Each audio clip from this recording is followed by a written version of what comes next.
Hello बच्चों, तो आज हम आप लोगों को पढ़ाने वाले हैं क्लास 10 बायोलॉजी का एक मज़ेदार और अच्छा टॉपिक बहुरूढ़ता।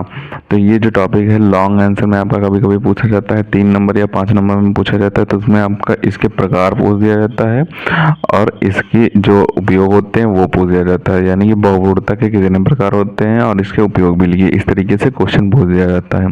तो जो टॉपिक है पुष्पिपात्मों में लैंगिक जनन वाला टॉपिक है। इसकी डिफिनीशन हमने एक पिछले वीडियो में कराई थी, उसमें केवल डिफिनीशन थी, और इस वीडियो में आपको प्रकार भी कराएंगे और उपयोग भी कराएंगे। तो इसकी इंग्लिश होती है पोलम्ब्रियोनी, यानी कि ये जो बहुरूढ़ता होती है इसकी इंग्लिश होती है पोलम्ब्रियोनी। तो सबसे पहले इसकी डिफिनीशन देखेंगे, उसके बाद इसके प्रकार देखेंगे, फिर इसके उपयोग देखेंगे। तो इसकी परिभाषा को देख लेते हैं सबसे पहले। तो इसकी परिभाषा में दिया हुआ है कि कभी कभी एक ही बीज में एक से अधिक भ्रूण विकसित हो जाते हैं तो इसे ही बहुरूढ़ता कहते हैं। अब भ्रूण क्या होता है? भ्रूण होते हैं पौधे, यानी कि जो पौधे होते हैं उसे भ्रूण बोलते हैं, यानी कि जो पुष्पों में होते हैं पौधे भ्रूण, और मानव में जो बच्चे होते हैं उन्हें भ्रूण बोलते हैं।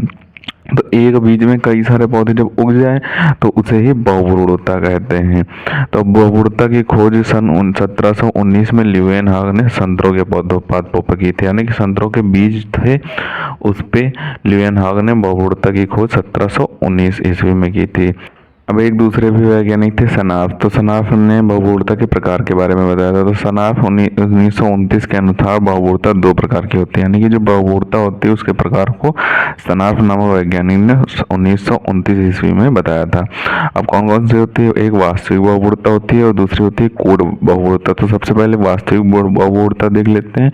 तो जो वास्तविक बहुरूढ़ता होती है जब सभी भ्रूण एक ही भ्रूणकोश की विभिन्न कोशिकाओं से बनते हैं, इस स्थिति को वास्तविक बहुरूढ़ता बोलते हैं। यानी कि जब भ्रूण बने वो एक ही भ्रूणकोश की विभिन्न कोशिकाओं से बने तब यह स्थिति वास्तविक बहुरूढ़ता कहलाती है। अब देख लेते हैं कूट बहुरूढ़ता। तो कूट बहुरूढ़ता में क्या दिया हुआ है तो उसे देखते हैं। तो कूट बहुरूढ़ता में दिया हुआ है कि सभी भ्रूण बीजांड के अलग अलग भ्रूणकोशों या स्थानों पर बनते हैं, इस स्थिति को कूट बहुरूढ़ता बोलते हैं। यानी कि जो भ्रूण बने वो बीज के अलग अलग अंग पर बने, अलग अलग हिस्से पर बने, वो अलग अलग भ्रूणकोश या स्थान पर बनते हैं तो उसे कूट बहुरूढ़ता बोलते हैं। अब बहुरूढ़ता के उपयोग दे लेते। तो बहुरूढ़ता का पहले उपयोग में दिया हुआ है कि पादप प्रजनन तथा उद्यान वैज्ञानिकों के लिए फलोत्पादन में यह बहुउपयोगी विधि, यानी कि जो बहुरूढ़ता होती है वो पादप प्रजनन यानी कि पौधों का प्रजनन में, और उद्यान वैज्ञानिक जो होते हैं उनके लिए फलोत्पादन में, उद्यान वैज्ञानिकों के लिए फलोत्पादन में बहुत उपयोगी विधि होती है जो बहुरूढ़ता होती है।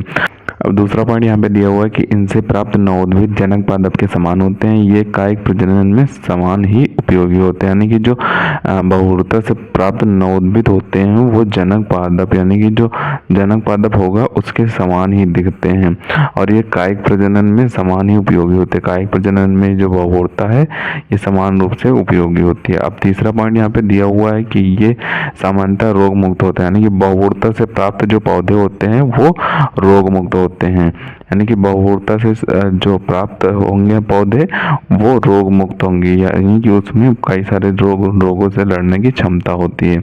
तो यही आपका बहुरूढ़ता का टॉपिक होता है। सबसे पहले आप इसका ऊपर से स्क्रीनशॉट कर लें और इसे आपको अच्छे तरीके से तैयार कर लेना है, क्योंकि ये 3 और 5 नंबर में पूछ दिया जाता है। तो सबसे पहले आप इसका ऊपर से स्क्रीनशॉट कर लें। अब बचे हुए पार्ट का स्क्रीनशॉट करें, यानी कि इसके जो प्रकार दिए हुए हैं उनका भी स्क्रीनशॉट करें।